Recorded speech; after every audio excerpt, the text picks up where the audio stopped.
जय श्री कृष्णा। आप सभी को श्रावण मास की पूर्णिमा की हार्दिक शुभकामनाएं।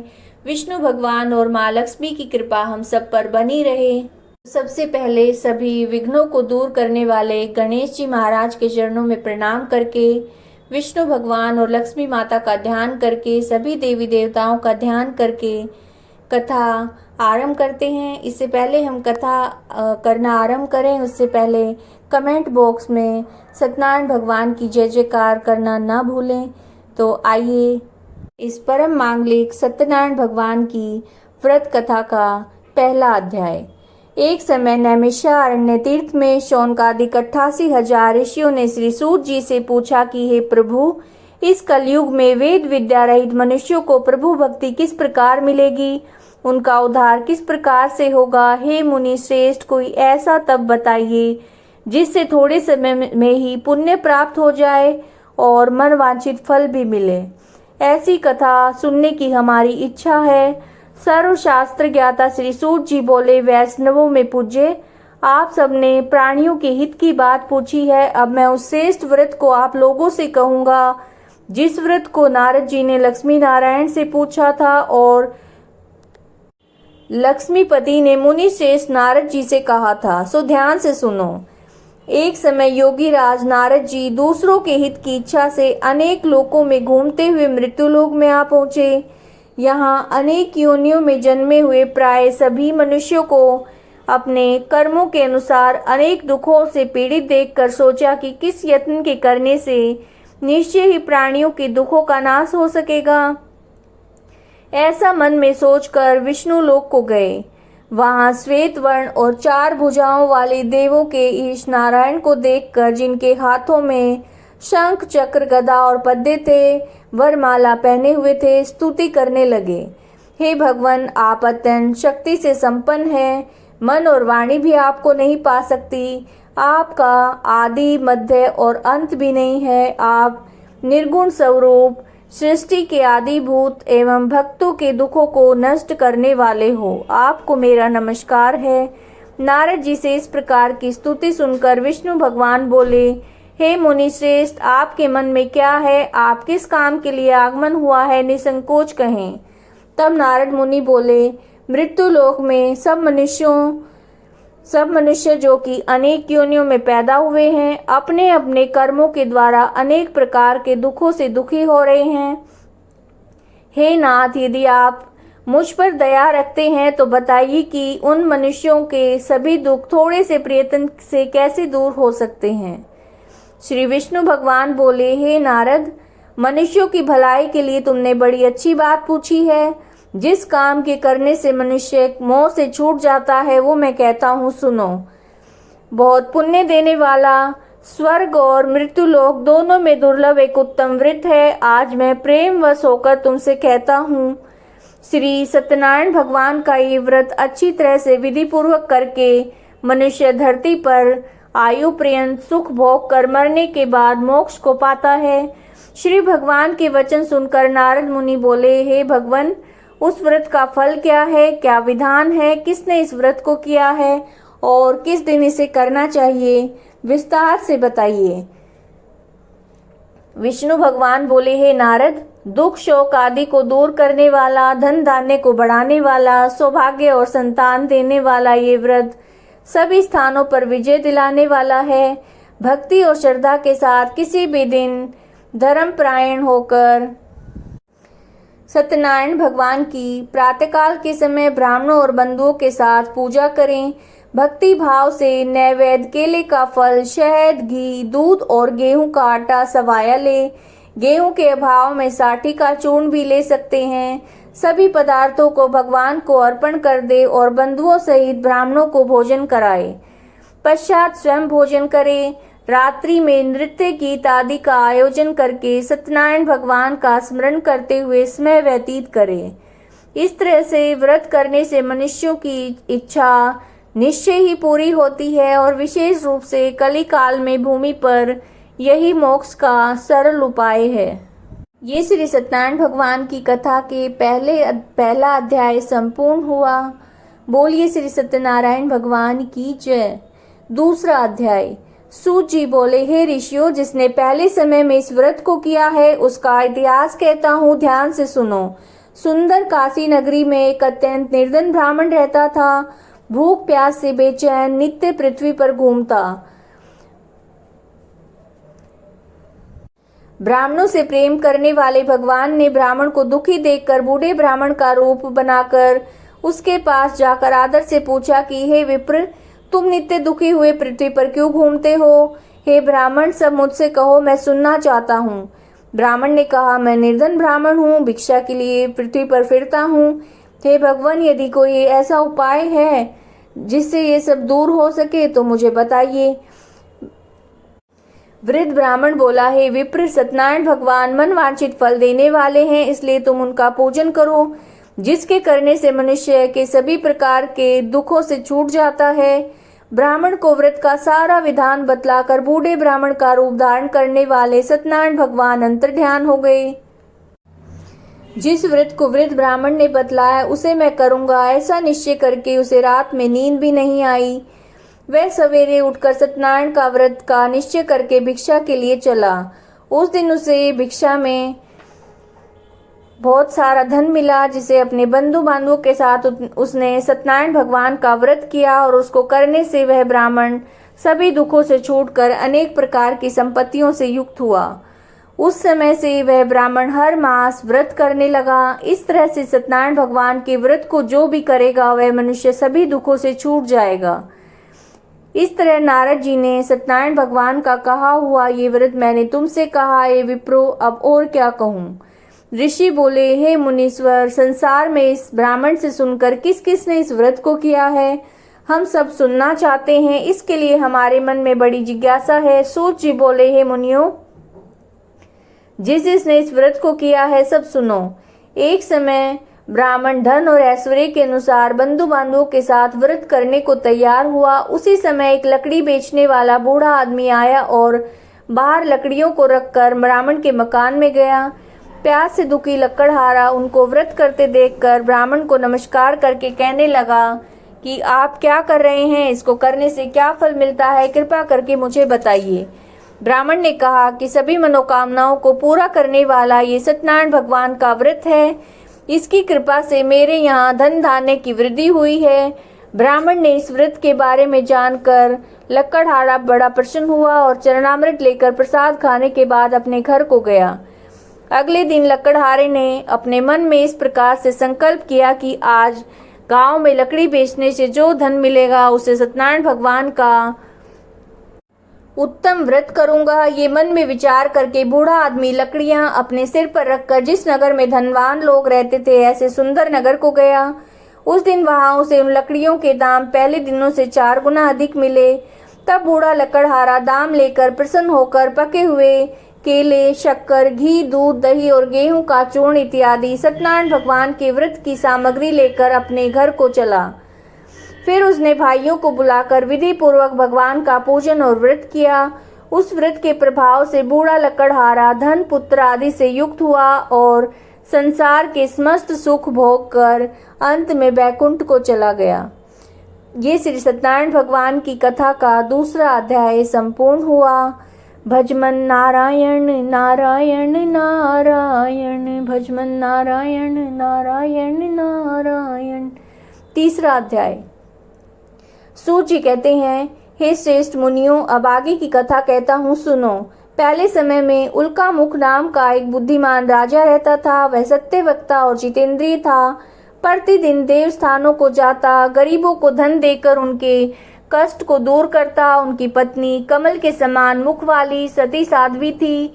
पुत्र प्राप्ति के लिए भद्रशिला नदी के तट पर उन दोनों ने सत्यनारायण भगवान का व्रत किया। उस समय वहां एक साधु नामक वैश्य आया। उसके पास व्यापार के लिए बहुत सा धन था। वह नाव को किनारे पर ठहराकर राजा के पास आया और राजा को व्रत करते देखकर बड़े विनय के साथ पूछने लगा कि राजन, भक्ति युक्त चित्त से आप ये क्या कर रहे हैं, मेरी सुनने की इच्छा है, आप मुझे बताइए। राजा बोला, हे वैश्य, अपने बंधुओं के साथ पुत्र आदि की प्राप्ति के लिए महाशक्तिवान सत्यनारायण भगवान का व्रत और पूजन कर रहा हूँ। राजा के वचन सुनकर साधु आदर से बोला, राजन, मुझसे इसका सारा विधान कहो, मैं भी आपके कहे अनुसार इस व्रत को करूंगा। मेरी भी कोई संतान नहीं है और मुझे ऐसा विश्वास है कि इस व्रत को करने से निश्चय ही होगी। राजा से सब विधान सुनकर व्यापार से निवृत्त होकर वो आनंद के साथ अपने घर को गया। साधु ने अपनी स्त्री को संतान देने वाले इस व्रत को सुनाया और प्रण किया कि जब मेरी संतान होगी तब मैं इस व्रत को करूंगा। साधु ने ऐसे वचन अपनी स्त्री लीलावती से कहे। एक दिन उसकी स्त्री लीलावती पति के साथ आनंदित होकर सांसारिक धर्म में प्रवृत्त होकर सत्यनारायण भगवान की कृपा से गर्भवती हुई और 10वें महीने उसने एक सुंदर कन्या को जन्म दिया। दिनों दिन वो इस तरह से बढ़ने लगी जैसे शुक्ल पक्ष का चंद्रमा बढ़ता है। कन्या का नाम कलावती रखा गया। तब लीलावती ने मीठे शब्दों में अपने पति से कहा कि जो आपने संकल्प किया था भगवान का व्रत करूंगा, आप उसे करिए। साधु बोला, हे प्रिय, इसके विवाह पर करूंगा। इस प्रकार अपनी पत्नी को आश्वासन देकर वो नगर को गया। कलावती पितृगृह में वृद्धि को प्राप्त हो गई। साधु ने जब नगर में सखियों के साथ अपनी पुत्री को देखा तो तुरंत दूत बुलाकर कहा कि पुत्री के वास्ते कोई सुयोग्य वर देख कर लाओ। साधु की आज्ञा पाकर दूत कंचन नगर पहुंचा और वहां बड़ी खोज कर देखभाल कर लड़की के लिए सुयोग्य वणिक पुत्र को ले आया। उस सुयोग्य लड़के को देखकर साधु ने अपने बंधु बांधवों सहित प्रसन्नचित्त होकर अपनी पुत्री का विवाह उसके साथ कर दिया। लेकिन दुर्भाग्य से विवाह के समय भी व्रत को करना भूल गया। तब श्री सत्यनारायण भगवान क्रोधित हो गए और साधु को श्राप दिया कि तुम्हें दारुण दुख प्राप्त होगा। अपने कार्य में कुशल साधु वैश्य अपने जमाता सहित समुद्र के समीप स्थित रतनपुर नगर में गया। वहां दोनों ससुर जमाई राजा चंद्रकेतु के उस नगर में व्यापार करने लगे। एक दिन भगवान सत्यनारायण की माया से प्रेरित कोई चोर राजा का धन चुराकर भागा जा रहा था, लेकिन राजा के दूतों को आता देखकर चोर ने घबराकर भागते हुए राजा के धन को वहीं चुपचाप रख दिया जहां पर वो दोनों ससुर जमाई ठहरे हुए थे। जब दूतों ने उस साधु वैश्य के पास राजा के धन को रखा देखा तो दोनों को बांध कर ले गए और राजा के समीप जाकर कहा कि राजन, ये दो चोर हम पकड़ कर लाए हैं, देख कर आज्ञा दीजिए। तब राजा की आज्ञा से उन्हें कठोर कारावास में डाल दिया और उनका सारा धन छीन लिया गया। सत्यनारायण भगवान के श्राप के कारण साधु वैश्य की पत्नी पुत्री घर पर बड़े दुखी हुए। उनके घर पर जो भी धन रखा था उसे चोर चुरा कर ले गए। शारीरिक और मानसिक पीड़ा, भूख और प्यास से दुखी होकर वे अन्न की चिंता में कलावती एक ब्राह्मण के घर गई। वहां उसने सत्यनारायण भगवान का व्रत होते देखा और कथा सुनी। प्रसाद ग्रहण करके रात को घर आई। माता ने कहा कि हे पुत्री, अब तक कहाँ थी और तेरे मन में क्या चल रहा है? कलावती ने कहा, माता, मैंने एक ब्राह्मण के घर में सत्यनारायण भगवान का व्रत होते देखा है। कन्या के वचन सुनकर लीलावती भगवान के पूजन की तैयारी करने लगी। लीलावती ने परिवार और बंधुओं सहित से सत्यनारायण भगवान का पूजन किया और वर मांगा कि मेरे पति और दामाद शीघ्र ही आ जाएं, और साथ ही प्रार्थना की कि हम सबका अपराध क्षमा करो। सत्यनारायण भगवान इस व्रत से संतुष्ट हो गए। राजा चंद्रकेतु को सपने में दर्शन देकर कहा कि राजन, जिन दो वैश्यों को तुमने बंदी बना रखा है वे निर्दोष हैं, उन्हें प्रातः काल होते ही छोड़ दो और उनका जो भी धन लिया है उसे वापस कर दो, नहीं तो मैं तेरा धन, पुत्र आदि सब कुछ नष्ट कर दूंगा। राजा से ऐसे वचन कहकर भगवान अंतर्ध्यान हो गए। प्रातःकाल राजा चंद्रकेतु ने सभा में अपना स्वप्न सुनाया और दोनों वणिक पुत्रों को कैद से मुक्त करके सभा में बुलाया। दोनों ने आते ही राजा को नमस्कार किया। राजा ने मीठे वचनों में कहा कि हे महानुभाव, तुम्हें भाग्यवश ऐसा कठिन दुख प्राप्त हुआ है, अब तुम्हें कोई भय नहीं है। ऐसा कहकर राजा ने उनको नए नए वस्त्र आभूषण पहनाए और जितना धन लिया था उससे दुगना धन देकर आदर के साथ विदा किया। दोनों वैश्य अपने घर को चले गए। ये श्री सत्यनारायण भगवान की कथा का 3रा अध्याय संपूर्ण हुआ। 4था अध्याय। सूत जी बोले, वैश्य ने मंगलाचार करके यात्रा आरंभ की और अपने नगर को चला। थोड़ी दूर निकलने पर दंडी वेशधारी सत्यनारायण ने उनसे पूछा, हे साधु, तेरी नाव में क्या है? अभिमानी वणिक ने हंसते हुए कहा, दंडी, आप क्यों पूछते हो? क्या धन लेने की इच्छा है? मेरी नाव में तो बेल और पत्ते भरे हैं। वैश्य का कठोर वचन सुनकर भगवान ने कहा, तुम्हारा वचन सत्य हो। दंडी ऐसा कहकर वहां से दूर चले गए और कुछ दूर जाकर समुद्र के किनारे बैठ गए। दंडी के जाने पर वैश्य ने नित्य क्रिया करने के बाद नाव को ऊंचा उठा देखा और अचंभा किया। नाव में बेल पत्ते आदि देखकर मूर्छित होकर जमीन पर गिर पड़ा। फिर मूर्छा खुलने पर तन शोक प्रकट करने लगा और उनका दामाद ने कहा कि आप शोक न करें, ये दंडी का श्राप है, उनकी शरण में हमें चलना चाहिए, तभी हमें हमारी मनोकामना पूर्ण होगी।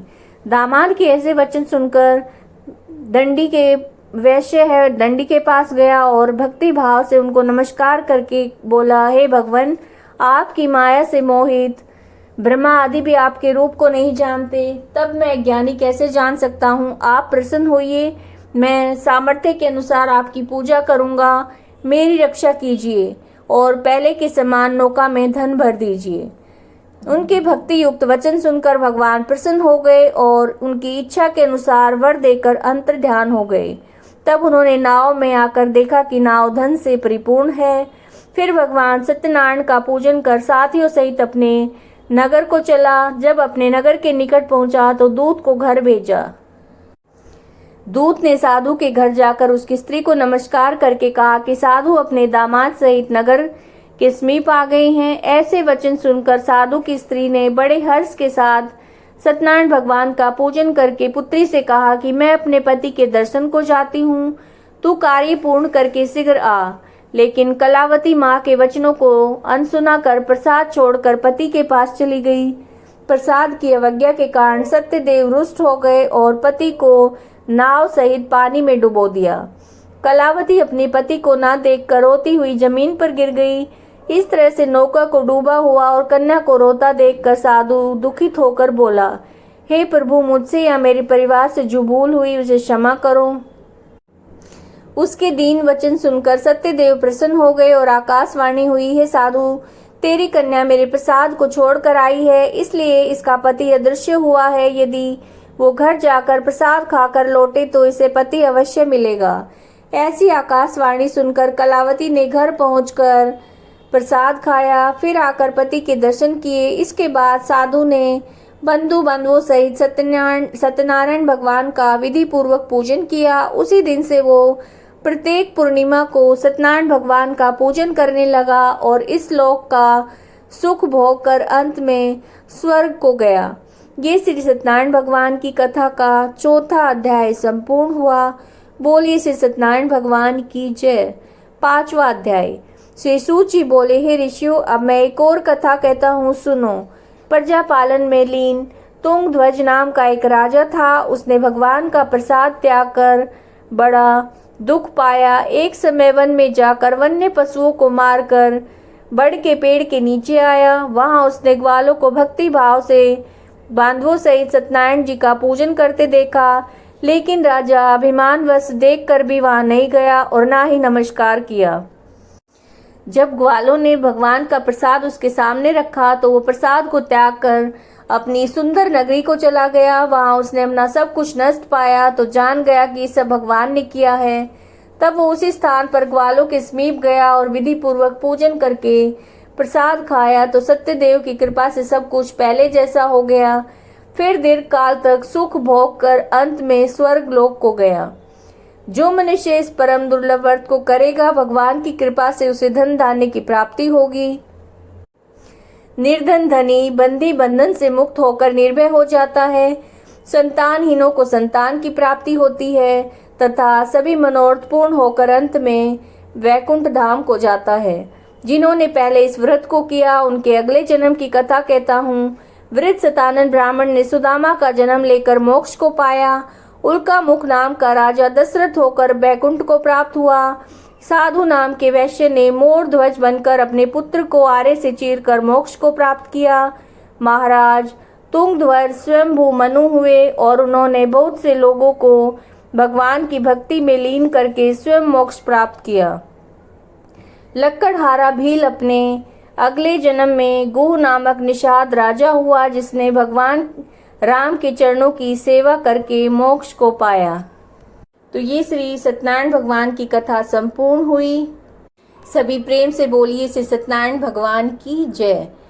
और अगर चैनल को सब्सक्राइब नहीं किया है तो चैनल को सब्सक्राइब कीजिएगा, बेल आइकन को प्रेस कीजिएगा ताकि समय से नोटिफिकेशन आपको मिलते रहें। और वीडियो को लाइक करना, शेयर करना, कमेंट करना बिल्कुल मत भूलिएगा। जय श्री कृष्णा।